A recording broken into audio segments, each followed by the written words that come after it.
अर्जुन बचपन से ही एक गरीब परिवार में पला बड़ा था। उसके घर की हालत इतनी खराब थी कि कई बार दो वक्त की रोटी भी मुश्किल से मिलती थी। लेकिन गरीबी उसकी सोच को कभी छोटा नहीं कर सकी। उसकी आंखों में सिर्फ एक ही सपना था, एक दिन सिविल सर्विस की परीक्षा पास करके अपने माता पिता का नाम रोशन करना। वह हर सुबह सूरज निकलने से पहले उठता, पुराने फटे हुए कपड़े पहनकर पढ़ाई में जुट जाता। उसके पास महंगी किताबें नहीं थीं, फिर भी वह हर दिन पूरी मेहनत से पढ़ता था। अर्जुन के पिता दिन रात मजदूरी करते थे। तेज धूप हो या बरसात, उन्होंने कभी काम से छुट्टी नहीं ली। उनके हाथों के छाले और चेहरे की थकान इस बात की गवाही देते थे कि वे अपने बेटे के सपने को पूरा करने के लिए अपना सब कुछ दांव पर लगा चुके थे। अर्जुन हर दिन अपने पिता को देखकर खुद से एक वादा करता था कि एक दिन उनकी सारी मेहनत का फल जरूर देगा। समय बीता और अर्जुन की शादी गांव के ही एक सीधे साधे किसान की बेटी राधा से हो गई। राधा बहुत ही संस्कारी, समझदार और त्याग करने वाली लड़की थी। शादी के बाद उसने अर्जुन से कहा, तुम बस अपने सपनों पर ध्यान दो, घर की सारी जिम्मेदारी मैं संभाल लूंगी। उस दिन से राधा ने अपने हर सपने से पहले अर्जुन के सपने को रखा। कई बार खुद भूखी रह जाती, लेकिन अर्जुन की किताबें, कॉपी और पढ़ाई में कभी कमी नहीं आने देती।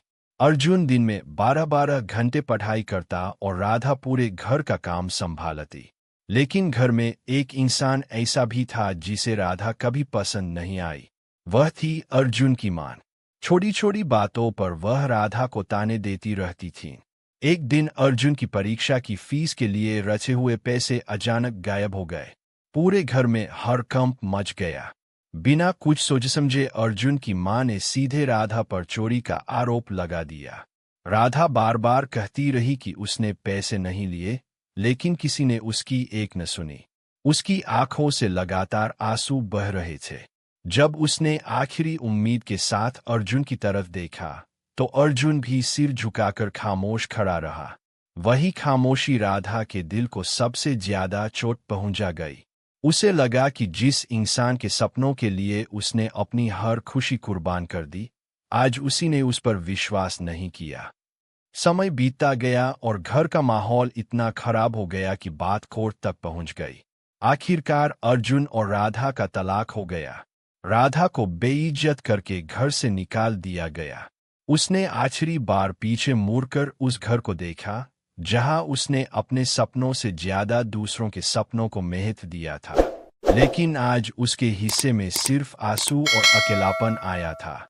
तलाक के कुछ ही दिनों बाद सदमे के कारण राधा के बूढ़े पिता का भी देहांत हो गया। अब इस दुनिया में उसका अपना कहने वाला कोई नहीं बचा था। लेकिन राधा ने हार मानने के बजाय संघर्ष का रास्ता चुना। उसने सड़क किनारे एक छोटी सी सब्जी की दुकान लगानी शुरू की। सुबह से शाम तक मेहनत करती और उसी कमाई से अपनी छोटी बहन की पढ़ाई का खर्च उठाती।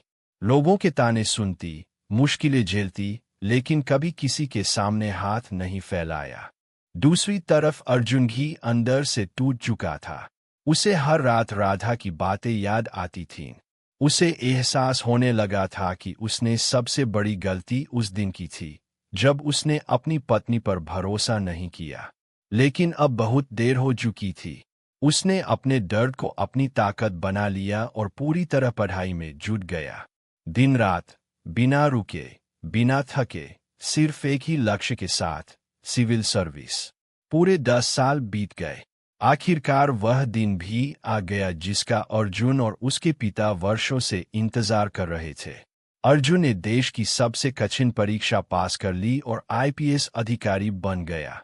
पूरे जिले में उसकी सफलता के चर्चे होने लगे। जब उसे उसी के गृह जिले का एसपी बनाकर भेजा गया, तो हर कोई उसकी तारीफ कर रहा था। लेकिन इतनी बड़ी सफलता के बाद भी अर्जुन के दिल में एक खालीपन था। उसे हमेशा लगता था कि अगर उस दिन उसने राधा का साथ दिया होता, तो आज उसकी खुशी कई गुना ज्यादा होती। एक दिन एसपी अर्जुन का काफिला उसी गांव से गुजर रहा था। अचानक उसकी नजर सड़क किनारे सब्जी बेचती एक महिला पर पड़ी। फटे हुए कपड़े, चेहरे पर थकान, लेकिन आंखों में आत्मसम्मान। अर्जुन ने जैसे ही उसे ध्यान से देखा, उसके कदम वहीं रुक गए। वह महिला कोई और नहीं बल्कि उसकी पूर्व पत्नी राधा थी। अर्जुन की आंखों से आंसू निकल पड़े। उसने तुरंत गाड़ी रुकवाई और धीरे धीरे राधा की तरफ बढ़ने लगा। अर्जुन धीरे धीरे राधा के पास पहुंचा। उसकी आवाज भर आ गई। उसने कहा, राधा, क्या तुम मुझे पहचानती हो? राधा ने एक पल के लिए उसकी तरफ देखा, फिर नजरें झुका लीं और बोली, साहब, अगर सब्जी लेनी है तो लीजिए, वरना एक गरीब औरत का तमाशा मत बनाइए। यह सुनकर अर्जुन का दिल टूट गया। उसने कांपती आवाज में कहा, राधा, मुझे माफ कर दो। उस दिन मेरी खामोशी ने तुम्हारी पूरी जिंदगी बदल दी। राधा की आंखें भी नम हो गईं, लेकिन उसने खुद को संभालते हुए कहा, साहब, आज आपके पास वर्दी है, सम्मान है, सरकारी गाड़ी है, लेकिन जो भरोसा आपने 10 साल पहले तोड़ा था वह आज भी टूटा हुआ है।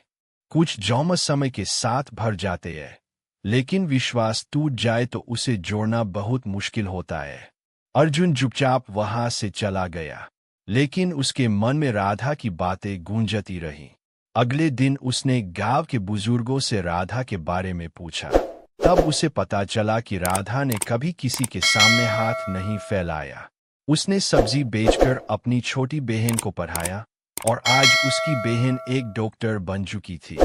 यह सुनकर अर्जुन को अपने आप पर शर्म आने लगी। उसे एहसास हुआ कि जिस औरत पर उसने शक किया था वही सबसे मजबूत और ईमानदार निकली।